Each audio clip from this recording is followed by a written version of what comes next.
Hi hello नमस्कार मित्रांनो, मी सचिन उगले आणि आज बघूयात भोपाळ वायू दुर्घटनेबद्दल संपूर्ण या व्हिडिओमध्ये माहिती।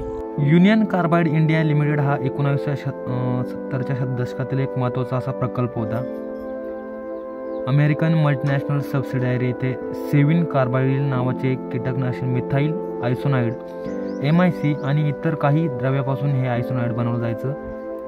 MICचे रूपांतर वायूमध्ये होऊ नये यासाठी जमिनीखालच्या थंड टाक्यामधून तो साठवला जायचा। यासाठी 3 टाक्या डेव्हलप केलेल्या होत्या। आता ही वायू गळती झाली कशी? 2 डिसेंबर 1984 रात्री नाईटला पेट्रोलियम युनिटने जवळच्या पोलीस कंट्रोल रूमला रात्री 1:25च्या सुमारास पहिला फोन केला आणि यामध्ये असं कळवलं की कसला तरी वायू पसरला आहे।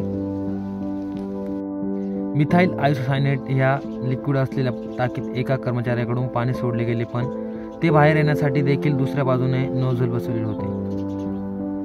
पण त्या दिवशी त्या कामगाराला ही बाब लक्षात आली नाही आणि त्याने पाणी तसेच जाऊ दिले। कदाचित कामगार नवीन असावा।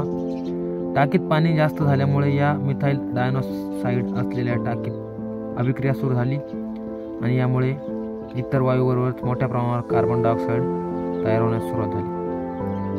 परिणाम असा झाला, यावरती तापमान 200°C वरती गेलं आणि मोठ्या प्रमाणावर गॅस गळती व्हायला सुरुवात झाली। ही वायू गळती युनियन कार्बाइड मधून होत असल्याचाही संदेश पोहोचवला गेला। त्यावेळेस रात्रीच्या वेळेस एकही जबाबदार अधिकारी तिथे सापडेना। यामुळे पोलीस लोकांना फक्त एवढीच माहिती देऊ शकले की शहरात वायू गळती झाली आहे आणि हा वायू खूप विषारी होता। पण याची पुरेपूर माहिती लोकांपर्यंत पोहोचली गेली नाही। त्यामुळे काही लोकांनी तिथून दुसरीकडे जाण्याचा निर्णय घेतला। खूप लोकांनी रेल्वे स्टेशन, बस सेवा गाठले आणि स्थलांतर करू लागले। ती रात्र जाताच डिसेंबरची सकाळ उजाडली। 6-6:30च्या दरम्यान या घटनेची तीव्रता जाणवू लागली। खूप मोठ्या प्रमाणात मृत्यूने थैमान घातलं होतं। मोठ्या प्रमाणात लोक घायल अवस्थेत पडून होती, काही मृत्यूमुखी पावली होती। आणि या ऑपरेशन दरम्यान वायुदलाचे जे हेलिकॉप्टर होते त्यामधून सतत पाण्याचा शिरकाव करत राहिले। कंपनीच्या परिसरात पूर्णपणे पाण्याचा शिरकाव होत होता। अखेर 22 डिसेंबरच्या संध्याकाळी ऑपरेशन फॅथ संपवले गेले। पण दुःखद घटना अशी आहे की ह्या घटनेमध्ये जवळपास 3000हून जास्त लोकांना काही दिवसातच त्यांचा मृत्यू झाला, तर जवळपास या घटनेमुळे 20,000 लोकांचा मृत्यू या घटनेच्या निगडीत आजारामुळे झाला।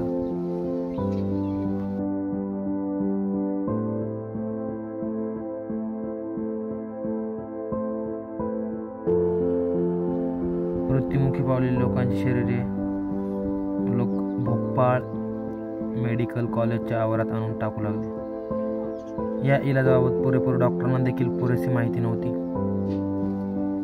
काय झाले आहे हे कोणालाच ठाऊक नव्हते। त्यामुळे खूप लोकांना आपला जीव गमवावा लागला।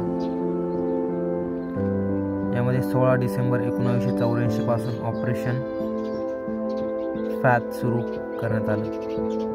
कंपनीच्या दूरच्या कॅम्पवरून लोकांची व्यवस्था करण्यात आली, पण या ऑपरेशन पूर्वी जुन्या भोपाळमधील उर्वरित लोक तिथून निघून गेले होते।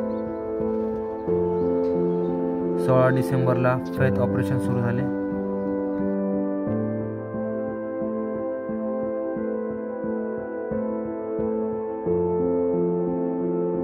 आणि अखेर 22 डिसेंबर रोजी फॅथ ऑपरेशन संपवले गेले। यामध्ये खूप लोकांना आपला जीव गमवावा लागला। तसेच आजही या भागात, या क्षेत्रात खूप मोठ्या प्रमाणावर विविध आजारांनी त्रस्त असतात। मित्रांनो, व्हिडिओ इन्फॉर्मेटिव्ह होता। आवडला असेल तर आपल्या मित्रांबरोबर शेअर करा आणि अशाच नवनवीन व्हिडिओसाठी आपले सचिन उगले चॅनल सबस्क्राईब करा।